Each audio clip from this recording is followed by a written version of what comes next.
안녕하세요. 장분투TV입니다. 이번 영상에서는 환율이 더 오를 거냐, 내릴 거냐, 환율, 달러 가격이 어떻게 결정되는지에 대해 알아볼 건데요.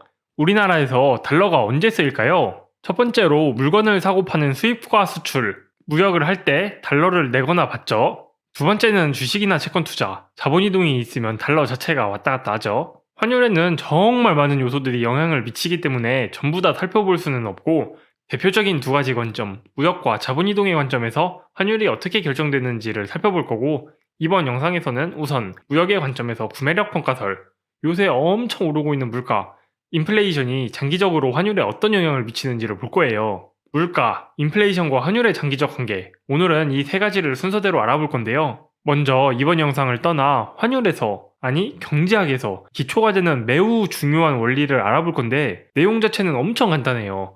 콜라 한 병이 A마을에서는 1,000원, B마을에서는 2,000원에 팔리고 있어요. 이러면 무슨 일이 일어날까요? A마을에서 콜라 한 병을 1,000원에 사서 B마을에 2,000원에 팔려는 사람이 있죠. 그렇게 한 병을 팔 때마다 1,000원을 벌 수 있으니까요.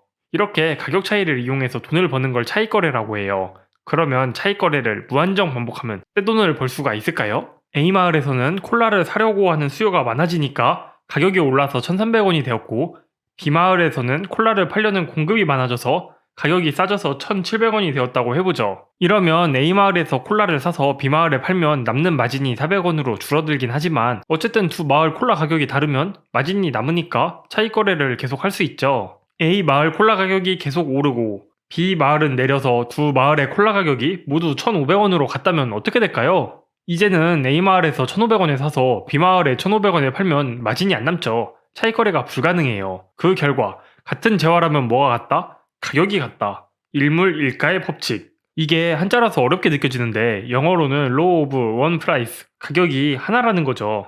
가격이 하나가 아니면 비싼 데서 사서 싼 데 팔아버리는 차익거래를 해서 돈을 버는 사람들이 있어서 재화의 가격이 같아진다는 거죠. 이제 A마을, B마을을 한국과 미국으로 놓고 볼게요. 한국에서는 콜라가 1,000원, 미국에서는 1달러라고 해보죠. 일물일가의 법칙이 성립하려면, 즉 두 나라 콜라의 가격이 같아지려면 환율이 어떻게 되어야 할까요? 1,000원과 1달러가 같아져야 하니까 환율은 1,000원이어야 한다. 만약에 환율이 1,500원이라면 어떻게 되냐? 한국에서 콜라를 1,000원에 사서 미국에 팔면 1달러를 받을 수 있죠. 1달러를 환전하면 내 손에 1,500원이 떨어지니까 한국에서 콜라를 산 1,000원을 빼도 500원이 남죠. 이런 차익거래가 계속 발생하면 콜라 수출이 증가해서 달러가 많아지고 달러화를 원화로 바꾸려고 하니까 달러 가격이 싸진다. 환율이 내려간다. 어디까지? 1,000원이 돼서 콜라 차익거래가 불가능해질 때까지. 다시 돌아와서 한국의 콜라 가격은 미국의 콜라 가격과 같다. 이걸 식으로 표현해 볼게요. PI는 재와 I의 가격, 여기서는 한국의 콜라 가격, 이 별표, 스타는 해외, 미국을 뜻하는 기호고요. 그러면 PI 스타는 재와 I, 미국의 콜라 가격이죠. 그런데 미국에서는 콜라가 달러로 거래되잖아요. 두 개를 비교하려면 단위를 통일해야겠죠. PI 스타의 환율 2를 곱하는 이유가 단위를 원화로 통일하려는 거예요. 2가 붙으면 달러화를 원화로 환산한 거라고 생각하세요. 그러면 이 두 개가 같다. PI는 EPI 스타다. 여기까지가 일물일가의 법칙이고요. 콜라뿐만 아니라 다른 재화와 서비스도 추가해 볼게요.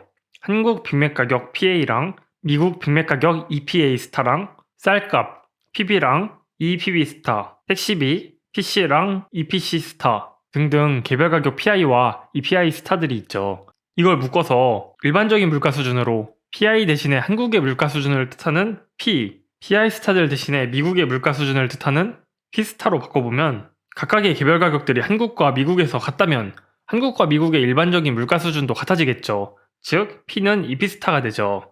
방금 본 일물일가의 법칙, PI는 EPI 스타에서 개별 가격의 첨자 i가 빠지고 일반 물가 수준을 뜻하는 P로 바뀐 거죠.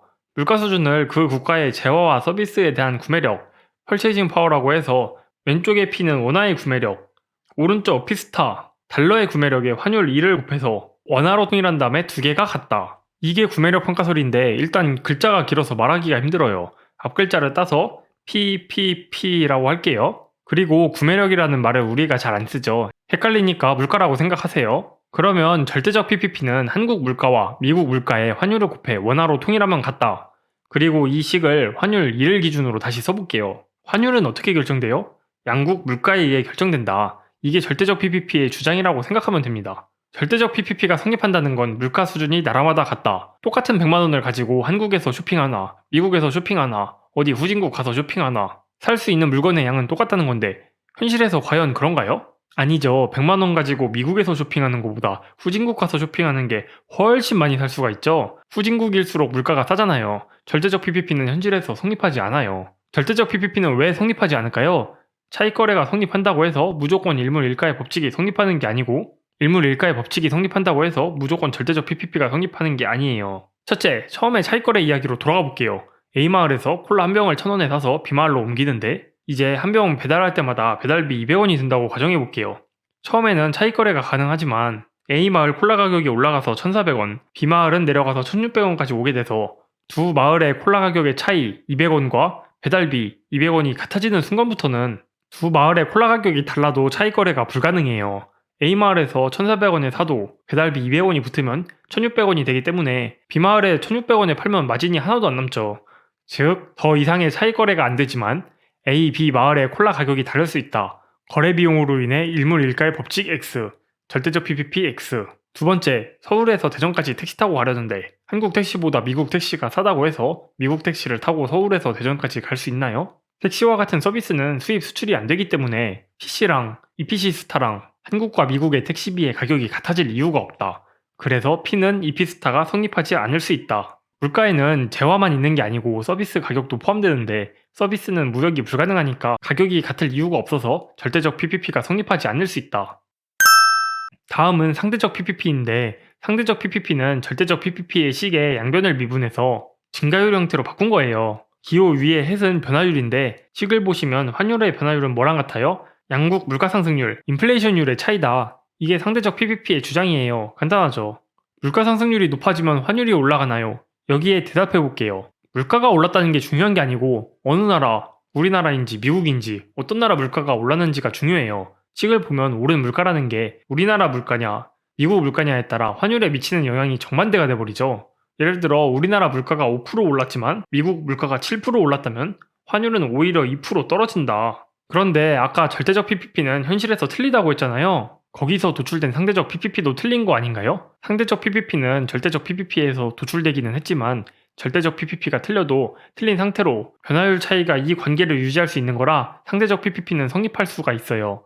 그러면 상대적 PPP는 재테크에 써먹을 수 있는 거냐? 한국과 미국의 물가 상승률 차이를 이용하면 환율을 맞출 수 있냐?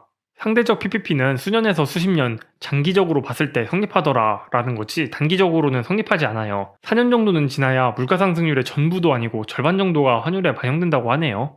그래서 단기적으로는 성립하지 않는다. 써먹을 수가 없죠. 최근에 우리나라도 물가가 많이 올랐지만 미국은 더 올랐죠? 그러면 상대적 PPP의 예측대로라면 환율이 떨어져야 되는데 반대로 폭등했죠? 여러분들이 최근에 환율 상승의 원인을 금리에서 찾는 뉴스는 보셨어도 물가에서 찾는 뉴스는 못 보셨을 거예요. 그래서 다음 영상에서는 단기에 금리가 환율에 어떤 영향을 미치냐 이자율 평가설에 대해 살펴볼 거예요. 오늘 영상 정리해볼게요. 물가, 인플레이션과 환율이 어떤 관계가 있냐를 살펴봤어요. 절대적 PPP는 물가, 상대적 PPP는 물가 상승률, 인플레이션율과 환율의 관계를 설명한다. 절대적 PPP는 현실에서 성립하지 않지만 상대적 PPP는 장기에는 성립한다. 그렇지만 장기에 성립하는 거라 단기 예측에는 부적절하다는 내용이에요. 시청해주셔서 감사합니다. 도움되셨다면 좋아요, 구독, 알림 설정 부탁드려요. 다음 영상에서 뵙겠습니다. 감사합니다.